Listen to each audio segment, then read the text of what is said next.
Et salut les devs.net, on se retrouve dans cette vidéo pour aborder une nouvelle fonctionnalité apportée par la version 12 du langage C#. Au moment du tournage de cette vidéo, à savoir début mai 2023, C# 12 est toujours en preview, donc il n'y a pas de garantie que cette fonctionnalité se retrouve dans la version finale. Néanmoins, il y a de fortes chances que celle-ci y soit, donc c'est pourquoi je te la présente dans cette vidéo. Mais avant de rentrer en vif du sujet, si jamais tu veux soutenir mon travail parce que tu aimes ce que je fais, n'hésite pas à liker cette vidéo. Tu peux aussi t'abonner à cette chaîne en restant libre d'activer ou non les notifications pour être prévenu dès que je poste une nouvelle vidéo. Et si tu veux plus de contenu autour des techno.net, tu peux te rendre sur ma plateforme htslearning.com. Tu as le lien en bas dans la description de la vidéo et également ici à l'écran juste là. Tu y trouveras de nombreux cours pour te former autour des techno.net et d'avance je te remercie de ton soutien. Dans cette vidéo, on va donc parler d'une nouveauté introduite par C# 12 qui concerne un mot-clé qu'on utilise déjà beaucoup dans C#, à savoir le mot-clé using. En effet, ici par exemple, tu peux voir à l'écran, j'ai using avec un espace de nom. Cette instruction using est bien connue des développeurs C# depuis des décennies, depuis la version 1 du langage, qui veut simplement dire je veux importer dans ce fichier cet espace de nom. Bien que ici, ces instructions using soient dorénavant inutiles, du fait qu'elles sont importées automatiquement dans les dernières versions de C#, on peut rajouter ici un using pour importer n'importe quel espace de nom qui existerait dans notre projet. Moi ici, je suis dans un projet qui est très simple, donc je n'ai pas besoin d'importer de sous-espace de nom de mon projet, mais généralement, il y a fort à parier que tu feras des using au début de tes fichiers. Dans les versions précédentes de C#, on a également eu l'instruction global using qui permet de faire une instruction using qui est valide pour tout ton projet, qui permettait de gagner facilement un peu d'espace, et finalement ce petit mot-clé using sert aussi à faire l'utilisation des objets disposable. Par exemple, ici, si j'ai une classe dispo qui implémente l'interface eDisposable, donc bien entendu, il faut que je fasse l'implémentation de l'interface qui n'a qu'une seule méthode qui est dispose. J'ai une vidéo dédiée sur la notion de disposable, comment bien le faire, je te mets le lien là-haut si ça t'intéresse d'en savoir plus sur cette fonctionnalité. Ici, dans une méthode quelconque, je vais pouvoir faire un using var dispo est égal à new dispo comme ceci. Alors avec un D minuscule pour respecter les conventions C#. Et donc on retrouve encore une fois ce fameux mot-clé using qui permet de dire que cet objet va être disposable. C# 12 va introduire une nouvelle façon, en fait une nouvelle façon entre guillemets, d'utiliser le mot-clé using. En fait, quand on utilise ici un espace de nom, on peut également faire un alias d'un espace de nom en particulier. Par exemple, ici j'ai l'espace de nom system.threading.task qui me permet d'utiliser tous les types déclarés dans cet espace de nom. Mais si moi, ici par exemple, je crée une classe que j'appelle task, comme ceci. Dès lors que je vais vouloir utiliser task ici, ça va être la task de mon espace de nom qui va prendre la priorité par rapport à celui de l'espace de nom system.threading.task. Parce qu'en effet, il y a un conflit de noms.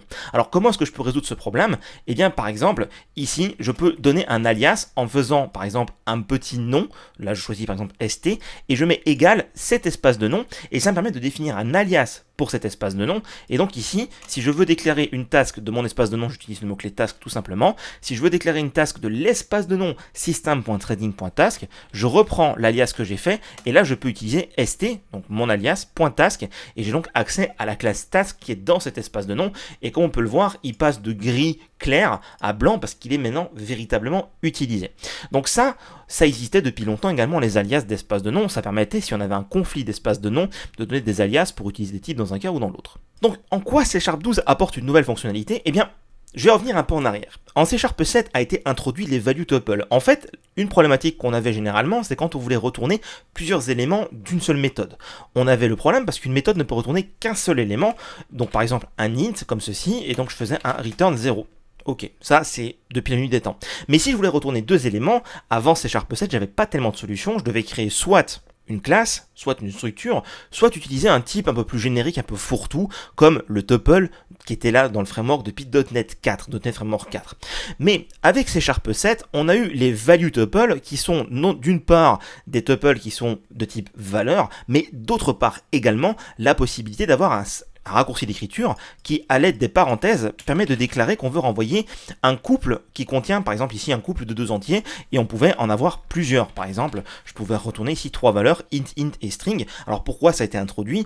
Tout simplement parce qu'avant, on aurait dit, on a les paramètres type out qui permettent de faire une autre sortie de valeur en plus de la valeur de retour, comme par exemple les méthodes try-parse, mais out n'est pas compatible avec les méthodes asynchrones. Donc pour ça, pour qu'on garde une certaine flexibilité, les value tuples ont été introduits.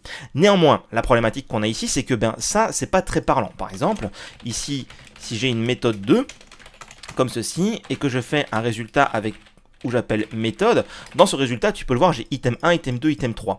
Et ce résultat est une variable locale de type int, int et string. La problématique ici, c'est que c'est pas très parlant. Alors, on pouvait donner des noms, par exemple ici, param1, param2, et param3 qui sont pas des noms très parlants, mais quand je faisais des paramètres nommés comme ceci, je retrouvais ces noms-là ici dans ma variable de résultat. Jusque-là, ça marche très bien, il n'y a pas de problème, on peut même déconstruire la variable comme me propose Visual Studio pour avoir des variables directement avec le nom qu'il y a ici, mais néanmoins, ce type-là, en tant que tel, qui contient donc 2 entiers et une chaîne de caractères, n'est qu'un value tuple et n'a pas de sens métier. Bien que j'ai nommé ces paramètres, je n'ai pas la possibilité de lui donner un nom qui intrinsèquement dit quelque chose dans mon code. Et ça, c'était la problématique à laquelle les ingénieurs de C# voulaient répondre en introduisant cette nouvelle feature. Cette nouvelle feature, c'est la possibilité de déclarer, on va dire, un alias pour un type qui serait générique. Par exemple, je peux faire personne est égal, et ici je peux mettre string nom et string prénom, comme ceci. Et comme tu le vois, j'ai déclaré un nouveau type qui est donc un value tuple, parce que ça en fait c'est un value tuple, mais j'ai donné à ce value tuple un alias personne, de telle sorte que personne devient maintenant un type utilisable directement dans mon code. Et ça, je trouve que c'est quand même assez sympathique pour ceux qui utilisent les value tuples pour des valeurs de retour multiples ou parce que c'est une sacrée flexibilité en termes de développement. Maintenant, on va pouvoir leur donner un nom de telle sorte qu'ici, au lieu de retourner cette méga chaîne, je peux directement retourner une personne. Comme on le voit, ça utilise un vert un peu clair qui ressemble à s'y méprendre à celui de la structure. Par exemple, ici, je crée une structure myStruct, comme on peut le voir. Hop. Alors je ne sais pas si c'est forcément très visible dans la vidéo, mais en fait le vert de personne est égal au vert de myStruct. Donc on a peut-être une espèce de confusion liée à la coloration syntaxique, parce que celui de la classe est bien différent de la structure pour bien montrer la chose. Mais bon, intrinsèquement, ça reste quand même une structure. Donc au final, on a une personne qui est une forme de structure parce qu'elle est représentée par un value tuple.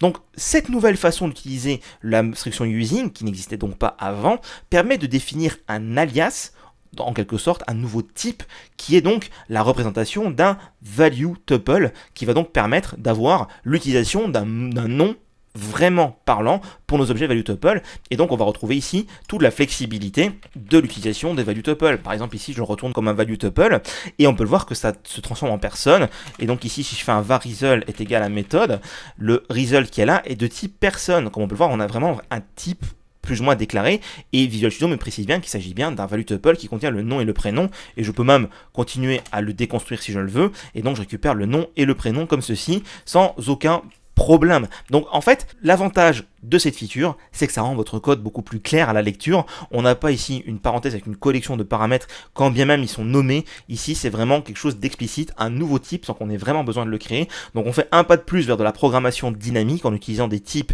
dans le framework qui sont représentés par des raccourcis d'écriture qui au final n'hébergent des données que d'une façon, on va dire, qui n'est pas standard, si je puis dire ça comme ça, parce que c'est pas une classe en bonne et due forme.